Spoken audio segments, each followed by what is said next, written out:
Hello guys! Some of you might have seen already some of my videos, and the one that didn't see the other videos, well, why not?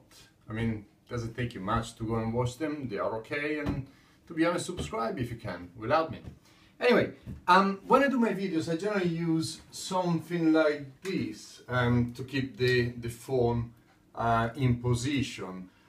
Works well enough, it's not a problem at all, but if I want to move the phone onto a particular product, it always becomes a bit of a difficult scenario. Everything becomes quite jerky, I need to position the phone in a different way.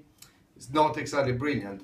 I haven't got a huge budget, I haven't got that much money to spend and use for equipment. However, one thing I always wanted was a gimbal, and I bought myself one. This is on Amazon for about 109 quid, so it's not very expensive, and believe me, it does amazing results, as hopefully you will be able to see as well. Stay with me, let's open it up. So guys, when I received the product, it was inside a plastic cover, so I broke already the seal for that one. Inside the box we have, well, inside the cardboard box, we have a very handy carrying luggage type of system with everything inside.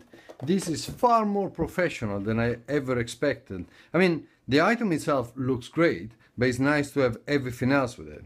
So let's start with the main item first. So this is the gimbal itself, feet stand as well. So this attaches to the base of the gimbal. We have a little strap in here attached to your wrist just to make sure you don't drop it anywhere. And inside this little handy pocket we have all the instructions in English and in, I don't know, Korean, Japanese, not too sure, Mandarin, one of them. Warranty card, QR codes as well, so you can get all the information for whichever operating system you might need also. And furthermore, we have the USB cable to charge the gimbal, and also we have a selection of cables for which you can attach the gimbal directly to any phones.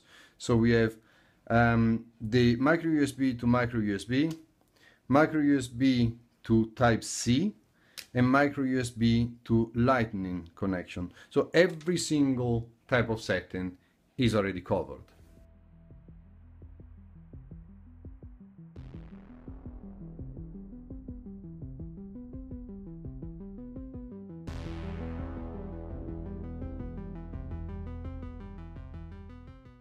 With regards to the stand itself, is a simple situation of screw it on the bottom of the gimbal, and then it can give you a nice and comfortable stance if you need to. Turning on the gimbal is incredibly easy. One power button, and you will see that as soon as I turn it on, the light comes green, and there you go, the gimbal is in the position. Now with this button on the top, you can also rotate the phone, adjust the angle for what you want to film, and again it works with both the left and right, and also the up and down. So whatever you will need to film when you need to, this will just follow it.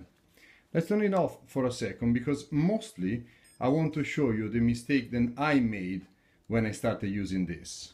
So in my case, I will use a phone that is about 5.6, 5.7 inches, so it's quite a large device already. To start with, you can choose the orientation. The system does allow you to turn the phone whichever way you wanted. However, one of my mistakes initially was to leave the phone in this position and then just simply turn on the gimbal. Now, this gimbal is actually very powerful, and as you can see, it can actually straighten up the phone with no issue whatsoever. However, by doing that, because the old gimbal originally is quite unbalanced, it will put a lot of pressure, in particular onto this servo, to be able to keep the phone balanced, in particular when you're moving it. So what I recommend anyone to do is, as soon as you put any phone into place, find the initial balance. So you have an adjustable system over here, and I will show you that at the moment it's totally unbalanced, but if I move it just in a couple of notches, can you see that the phone itself is starting to get more onto a balance, a sort of an equilibrium system, and there you go. Right now we are more onto an equilibrium system, so we'll have to work far less hard to keep everything in position. So when then you're moving your phone around, it is much easier for the gimbal to control it. The other thing, and you know, it is very nice, is the extendability of the gimbal itself. So it can become actually quite a long reach, which makes it incredibly easy and incredibly good for certain type of operations. Once everything is connected, it's enough to press the shutter button on the gimbal, and as you can see, the phone is now starting to record. Everything is nicely and in balance without movement, while I'm still shaking the gimbal around. And of course, with the button, as we said, you can adjust, you can move it about in whichever way you wanted to move it. Once you finish, once again, just press it at the back.